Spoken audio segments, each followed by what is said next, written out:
We're looking at the journey from Abram to Abraham. And are you going to be righteous while you are going from Abram to Abraham?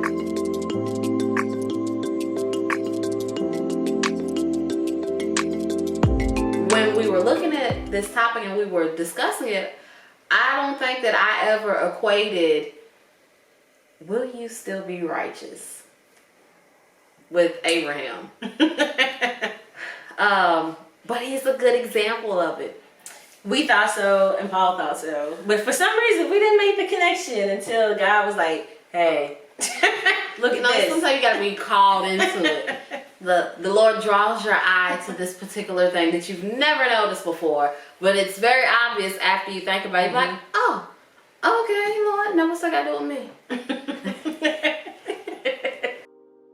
When we look over the text, we're looking in Genesis 15, 1 through 6. That's the first portion where the promise is given. And God lets him know that when he looked down to the sky and he saw all the stars, that his descendants were going to be more than what he could count. Can you count that? No. But he told him, you're going to have more than that. And it's like, I ain't got nothing and I'm old, but Lord, this is what you said. This is what you said. So when I was looking over that, it was the last verse, 1 through 6, the 6th verse, that really stood out to me. And it's a key to how you're going to still be righteous. The key word that really stuck out to me was he believed. And sometimes that's where we struggle. When we're going from that Abram to the Abraham, on this right here, I don't know. It's what gives us a little of the it's that in-between time. And that in-between time is where we have to believe. And when the promise was given to Abram, he believed. And because he believed, it was counted unto him as righteousness. God could have picked anybody that he wanted to. But he chose Abraham out of all his people. And Abraham took him at his word and he believed him. But you remember earlier we talked about that in-between time? Right. The in-between time did get us. And I thought about that, how if you lack in your belief, you will not carry out or try to pursue. I don't even know if pursue is the right word to use, but you won't follow through with the promise that God has given you because he still had to move forward. He got to go lay down with his wife so that they could conceive. How many times he had labeled it was a nice span of time before. Years and years to get it done. Before it was done. But the point was, God said it and he was going to do it. When you look through this text, I always think it's important, read more. So we're talking about 15, 1 through 6, and we're going to pick up some more at chapter 22, 15 through 18. But before we get to the second half of it, where at the second half he has the child, but when we were leading up to that time, you have where Abraham just was struggling in his belief. We have the first instance with him and his wife Sarah, when they said go lay with Hagar. You know why they did that? They had no child. They had no child. That he was promised. It was taking too long. You said you was going to give it to me. I can only imagine that his belief was a little shaken. You know, interesting enough, when in 15, when he said, you know, my steward, the person working for me, Eleazar, he's going to inherit everything that I have. And God was like, no. A child from your own bowels. That's who your heir is going to be. And then here comes Sarah, Sarai. She wasn't stable yet. Here she come. This how we gonna get it done. Cause we always gotta put a twist to it. We gonna make it work. No remix. He's the original. And he said what he said in chapter 15, 1 through 6. And so here she comes with the solution to a problem. And the first thing that I think about is we create the problem in our mind. He didn't have a problem. No.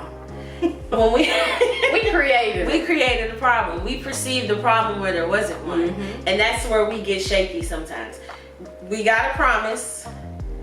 We don't have receipt of said promise. Okay, it's a problem.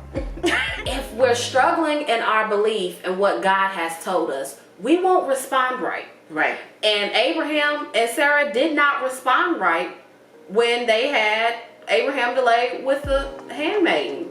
And then you know what?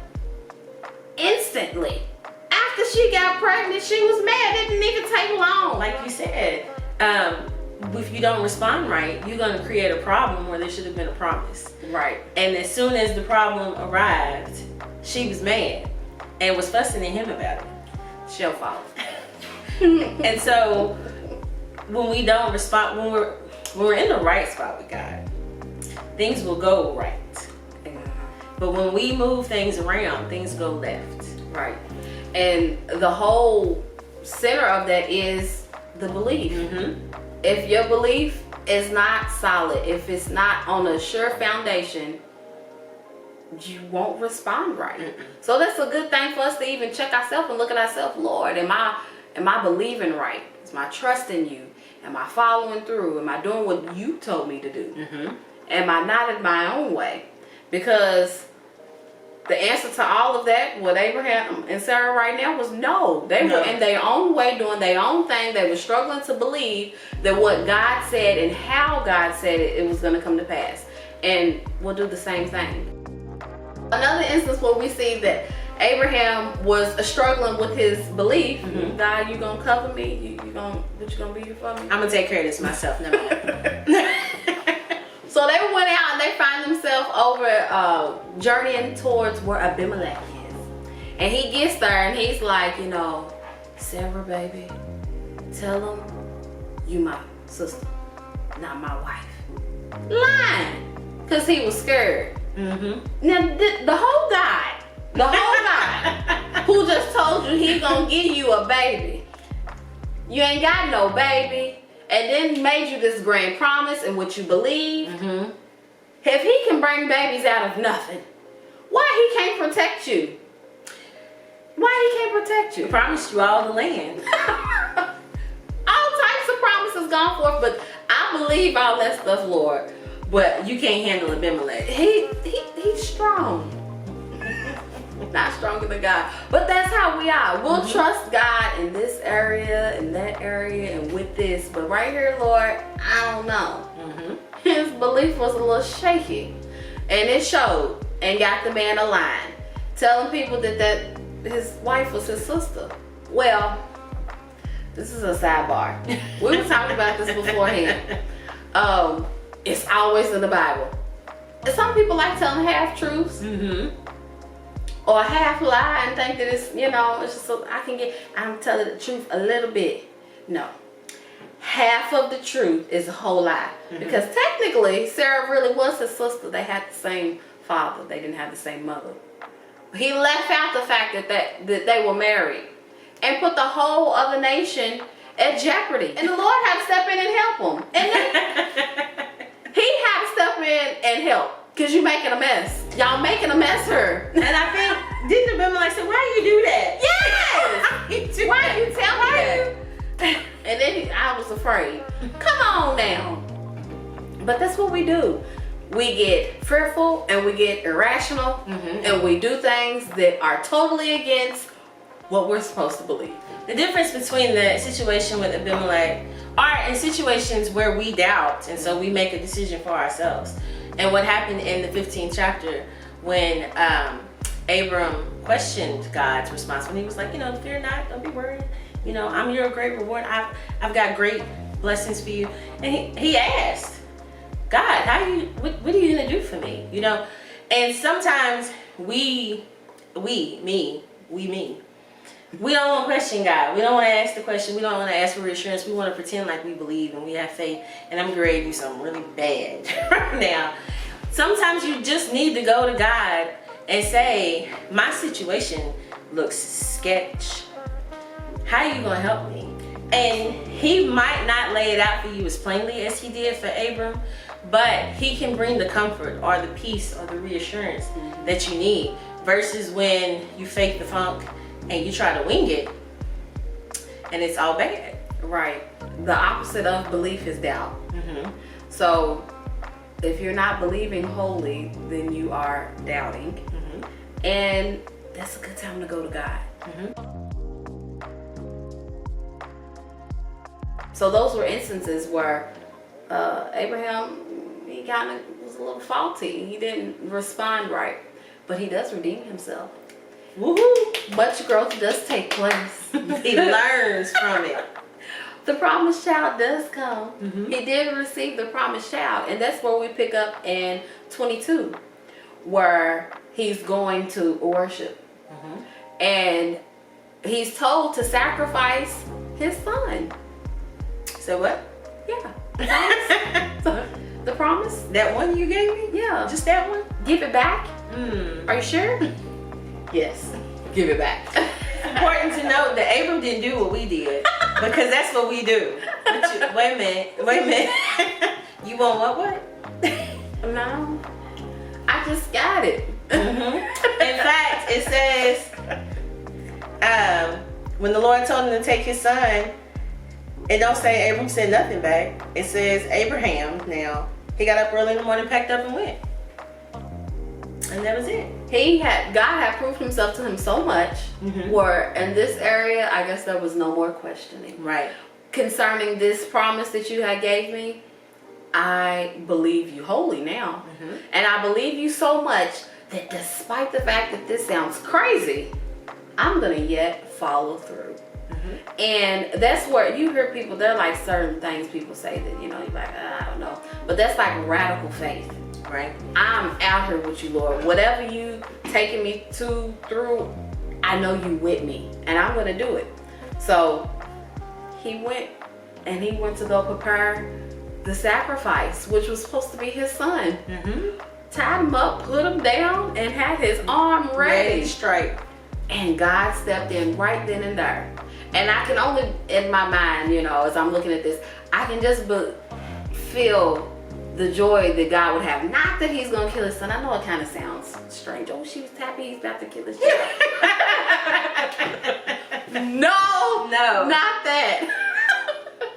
But it was just like when he gave him the promise and he believed and he counted it to him as righteousness. He believed that God wasn't going to whatever and however he was going to work it out. He believed that God was going to be God in the situation. And God provided for him right in the moment. And it's what you said, he believed that God was going to be God. And that's real faith. That some of us, I believe God, ... You know, like I believe God to do this, but I believe God to do that. And we got our list and we check it twice. And if he don't hit one of these points, I don't know I believe all of it anymore.